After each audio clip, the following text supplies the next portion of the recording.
Tapti basin पुनर्भरण योजना परियोजना पर मध्य प्रदेश के मुख्यमंत्री मोहन यादव ने कहा, मुझे खुशी है कि परियोजना हमारे भविष्य के लिए संजीवनी का काम करेगी।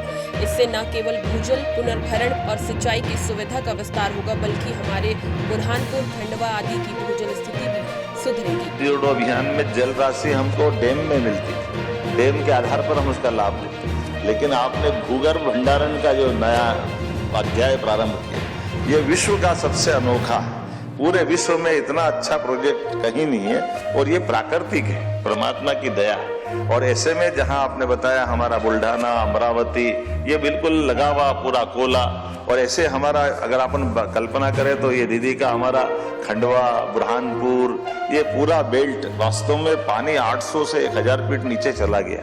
हमारा केले से लेकर सभी प्रकार की फसलें हैं, लेकिन ये जो जल के कारण से कष्ट बढ़ा है। महाराष्ट्र के मुख्यमंत्री देवेंद्र फडणवीस ने ताप्ती बेसिन पुनर्भरण योजना परियोजना के समझौता ज्ञापन के संबंध में आयोजित कार्यक्रम में कहा, हमने इस बैठक में बहुत सकारात्मक निर्णय लिया है और ये भी तय किया गया है कि हम अक्टूबर में फिर से राज्य नियंत्रण बोर्ड की बैठक करेंगे। बहुत आभार व्यक्त करता हूँ। पहले तो इतने सालों के बाद ये मीटिंग ऑर्गेनाइज हुई, उसके लिए आभार व्यक्त करता हूँ। और एक बहुत ही पॉजिटिव, एक बहुत ही सकारात्मक इस प्रकार से ये मीटिंग में हम लोगों ने निर्णय किए हैं और ये भी तय किया है कि अक्टूबर में हम वापस स्टेट कंट्रोल बोर्ड की मीटिंग लेंगे। अब 25 साल लगने की जरूरत नहीं है, अब जल्दी जल्दी मीटिंग करके, चूंकि मोदी जी की सरकार में केंद्र सरकार ने इंटरस्टेट प्रोजेक्ट्स को बहुत अहमियत दी है, तो उस अहमियत के तहत अब जितने इंटरस्टेट प्रोजेक्ट्स हैं उसको पैसा भी केंद्र सरकार दे रही है, तो इससे दोनों राज्यों के किसानों को और नागरिकों को फायदा होगा। इसलिए अक्टूबर में हम फिर एक बार हमारे इंटरस्टेट कंट्रोल बोर्ड की मीटिंग करेंगे और उसके माध्यम से निश्चित रूप से हम लोग इसको आगे ले जाने की कोशिश करेंगे। दिल्ली की मुख्यमंत्री रेखा गुप्ता ने कहा, अभी उपराज्यपाल के आवास पर प्रार्थना सभा है जिसमें सभी धर्मों के लोग पहुंच रहे हैं। सब एकजुट है, पूरी दिल्ली और पूरा देश सेना के साथ एकजुट है। सभी नागरिक हर परिस्थिति के लिए तैयार हैं। हमें अपनी पूरी व्यवस्था दुरुस्त रखनी है। माननीय एलजी महोदय के यहाँ एक प्रेयर मीट है जिसमें लगभग सभी धर्मों से जुड़े हुए लोग पहुँच रहे हैं। हम भी वहाँ पहुँचेंगे और सब लोग एकजुट हैं राष्ट्र के साथ, अपनी सेनाओं के साथ। पूरी दिल्ली एकजुट है, पूरा देश एकजुट है और हर परिस्थिति के लिए हर एक नागरिक तैयार है, बिल्कुल संघर्ष के लिए भी और किसी भी आपातकाल स्थिति के लिए। ये सब ऑर्डिनरी हमारी मैनेजमेंट की मीटिंग्स हैं और हमें अपने पूरे सिस्टम को दुरुस्त रखना है और हर स्थिति के लिए तैयार रहना है और उसमें हमारी ओर से सब कुछ नॉर्मल है, सब कुछ ठीक है और हमारी सारी पर विभाग चुस्त दुरुस्त रहें और पूरी तरीके से सक्षम रहे, ये चेक करना अति आवश्यक है। वो हम तैयारी अपनी पूरी करे हुए। केंद्रीय मंत्री जीतन राम मांझी ने कहा, पाकिस्तान काराना हरकतें करता है। हमारी सेना और प्रधानमंत्री अभी भी संयम रख रहे हैं। अभी भी हमारी ओर से किसी रिहायशी इलाके में कोई प्रहार नहीं हुआ। जो भी हुआ आतंकी अड्डे पर हुआ है। हम भारतीय सेना को धन्यवाद देते हैं कि वो इतने संयम से काम कर रहे हैं।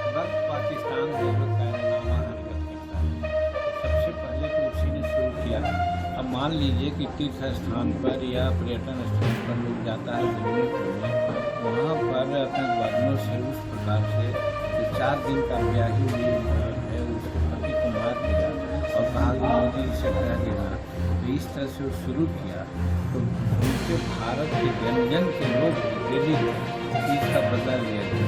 तो भारत के बात को समझ करके नहीं लिया, आवाज़ जो हो रहा है, तो हम समझते हैं कि हम लोग का जो सेना है और हमारे प्रधानमंत्री है अभी भी स्वयं से बात है। अभी भी कहीं रिहायशी इलाका पर कोई प्रहार नहीं हुआ है। जो भी हुआ है आतंकवादी अड्डा पर हुआ है और ये भारत में विश्व को समझा करके कहा जा रहा है कि हम आतंकवाद के खिलाफ लड़ रहे हैं। वहाँ की वजह से वहाँ के रिहायशी में कोई फर्क नहीं पड़ता, हम उसको कुछ नहीं कर रहे हैं, लेकिन वो बार बार वैसा कर रहा है। तब अब यहाँ से बात ऐसी बन रही है, हम भी ऐसा करना चाहते हैं कि भाई जब आप ऐसा कर रहे हैं तो हम कितना भी बर्दाश्त करेंगे, बर्दाश्त करने का भी क्षमता होती है। लेकिन उसके बावजूद भी भारत की सेना को हम धन्यवाद देते हैं कि बात से हमसे काम कर रही है सेना और आगे भी करती रहेगी।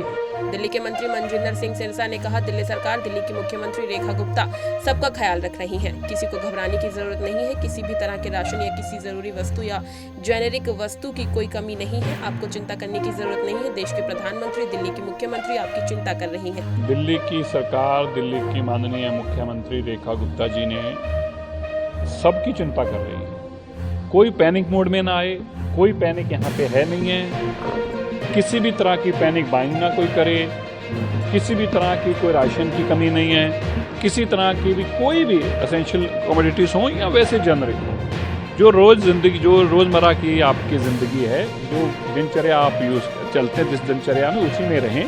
कोई घबराने की बात नहीं है। आपको चिंता करने की जरूरत नहीं है। देश के प्रधानमंत्री माननीय नरेंद्र मोदी जी और दिल्ली की मुख्यमंत्री माननीय रेखा गुप्ता जी, वो आपके लिए दिन रात चिंता कर रही हैं। हमारी निरंतर बैठकें जिसकी जहाँ जहाँ जरूरत है उसकी हम चिंता कर रहे हैं। लगातार कोऑर्डिनेशन की बैठकें चलती हैं। ये सामान्य स्थिति में जो चलता है उसी तरह से है। ये जरूर है कि इमरजेंसी के लिए भी हमेशा ही किसी भी सरकार को तैयार रहना चाहिए। हम भी तैयार हैं। तो उसके लिए सारे पैरामीटर्स जो हैं उनके ऊपर सरकार काम कर रही है। और कोई भी, मैं फिर से कह दूं, कोई पैनिक मोड में ना आए। हम भी नॉर्मल तरीके से ही कर रहे हैं। कोई ऐसा नहीं है, इसलिए किसी को घबराने की जरूरत नहीं है। कोई SMS पढ़ते, मैसेज पढ़ दे, कोई व्हाट्सएप पढ़ पे, फेसबुक पे पढ़ के जी तेल लेने भाग जाए, कोई सामान इकट्ठा करने लग जाए, ऐसा कुछ भी नहीं है। और जो मैंने कल से जानकारियां कोई भी ऐसी आपके पास आती है तो हमें बताएं। हम 24 घंटे अवेलेबल हैं। ना ही कोई ऐसी महंगाई करेगा, ना ही कोई चीज़ आपको महंगी बेचेगा, ना ही किसी चीज़ की शॉर्टेज, या फिर भी आपकी जानकारी में आती है तो हमें बताएं।